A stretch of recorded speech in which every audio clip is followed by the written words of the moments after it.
Good morning.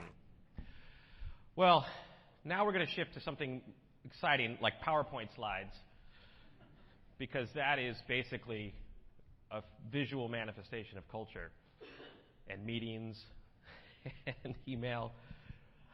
I'm here today actually because I'm passionate about the topic, so much so that I actually dedicate a significant amount of my time and my own personal budget and my own resources to try to better understand culture, people, change.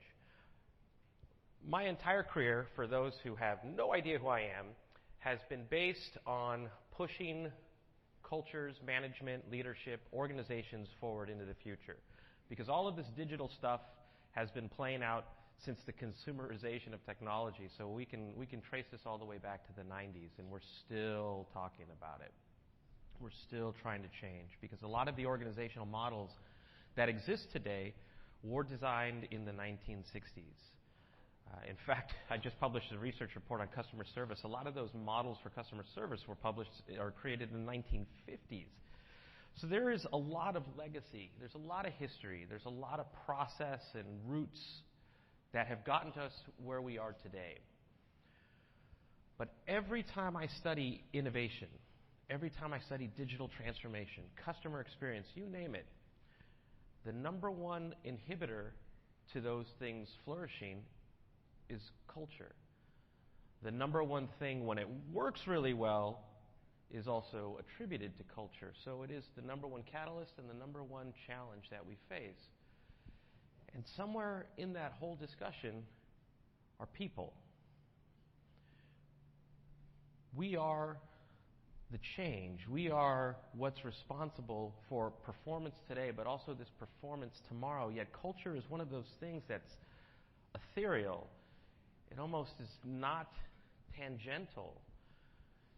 And some of the experiments that I've been investing in over the last several years, both on research, but also in what you've seen in Candace's presentation, what you heard from Bryce's presentation yesterday, what you see outside there in the hallway, this beautiful culture wall, has been the experimentation of art and response, art and motivation, art and change. And I can tell you through all of this work, I have found actually that the next biggest trend for organizations that want to both perform by traditional standards and also perform in ways that enliven people, that just create culture, that make people feel proud of where they are, that make them feel like they're part of something bigger than them, is employee experience. Employee experience actually is finally where we get to the heart of the matter. What really matters to business, but also what matters on the outside. When we talk about digital workplace experience, I found in my work, my research, by living inside of many organizations over the years, is we really get caught up in the technology. It's very easy to do because we're looking at systems, we're looking at products, we're looking at services, we're looking at adapting change based on the behaviors of how we use these products. I'm sure you've seen a resistance in some cases to wanting to adopt or use these technologies. But digital workplace experience doesn't just mean how are we going to deploy new technologies to work in modern ways.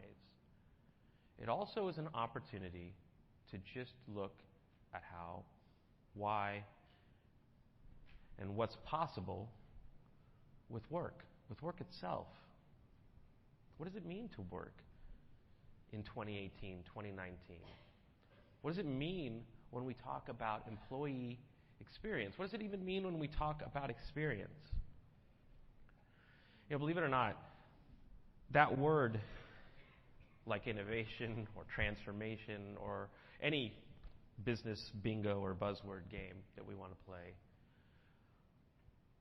just because they're buzzwords doesn't mean that they're less important, right? Experience to me is probably the most important word that we need to embrace when it comes to employee experience, because we're actually starting to get to literally the heart of the matter. Because experience means when you really peel away all the buzz terminology around it and the ecosystems around it, it actually just means it's something you feel. Something you feel, something you interpret in a moment. You can measure experience by how someone feels and how someone reacts. When you really care about how someone feels, then we can have a conversation about experience. The art that you see in Bryce's and Candace's presentations, the art that you see in this culture wall, the art that you see in this presentation is a result of a lot of experimentation from a company called Gaping Void. The artist and I have a friendship of about, I think, 15 years, and every time I think about that number, I realize that I'm getting older too quickly. And we use art, when we started by using art as this form of expression, because art doesn't necessarily have an agenda. Well, it does secretly, but you don't pick up on it. It doesn't have politics. It doesn't have egos. It's just this art. And art is a way that we can all relate to something without necessarily having to go through all of the politics and the battles and the arm wrestling that we normally do, or the posturing. So when we talk about employee experience, we can't fix or change anything until we actually understand what it is today. And you'll see that there are two narratives happening, well, three actually, what I'm saying, what you're reading, and then what the cartoon is expressing. And because we have limited time this morning, I'll make sure that if you want a copy of this deck, that the team gets one to you. The reality is that most people are disengaged today. A lot of people just show up. A lot of people just need the paycheck. A lot of people are afraid to start looking, but they are looking. And look, when it comes to transformation, we don't need everybody to come along. I know that is a little rough to say, but we need the right people to come along, and at the same time, we need to attract the right people. And if people don't feel they love what they do, that they love showing up, then we have problems that cloud or collaboration or real-time software and platforms aren't going to solve. In fact, they're probably going to accelerate the challenges that we have today. A couple years ago, I ran some research that studied how executives were thinking about change and culture and human resources and employee engagement, and then how employees were feeling about all those things. And what I had found was that there was a tremendous gap between the two. This is something you can download for free. I think if you just Google that in my name, it's available out there. But here are some of the highlights. Executives believe that employee engagement is important.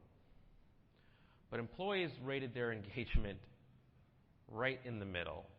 In fact, a lot of them just called it employee propaganda. It was just a communications program. It wasn't actually a program. More than one-half of the employees I surveyed were neutral on their company culture. That's horrible. It means that it doesn't really even exist. And more than a quarter felt that it was dysfunctional. I got to tell you, when I talk to employees, I am not an analyst. I am a therapist. Hey, can we close that door? Do you have a couch? In a report that I recently published called The Digital Culture, examining what it takes for companies to succeed or fail in this economy, culture was, again, cited as the number one hurdle. And when you break that out into all of the areas where companies were struggling in creating a digital culture, not even a digital workplace, but a digital culture, you can see it's everywhere. Customer centricity, innovation, data-driven decision-making, collaboration, open culture, digital-first mindset, agility and flexibility. I mean, just even those last two, agility and flexibility and digital-first mindset, those were the two big challenges. For example, I can't make decisions fast because the very nature of how we work doesn't allow for that. Or digital-first mindset is completely new. Because we're so used to working in certain ways and making decisions in certain ways that we use digital as tools, but not as a way of life or a way of work or a way of living. But that's exactly where things need to change. And look, it's not easy because we grew up being told and taught and rewarded for following the rules. At home, at school, at work, that's what we do. We follow the rules. Those rules become norms. Those norms become behaviors. Those behaviors become the culture of the organization. That's why many companies are risk averse. That's why employee engagement is down. That's why morale is down. Innovation asks you to break or challenge those rules, and that goes against our very conventions and beliefs of how we work or how we were raised. Because it's fundamentally asking us to challenge, essentially, authority.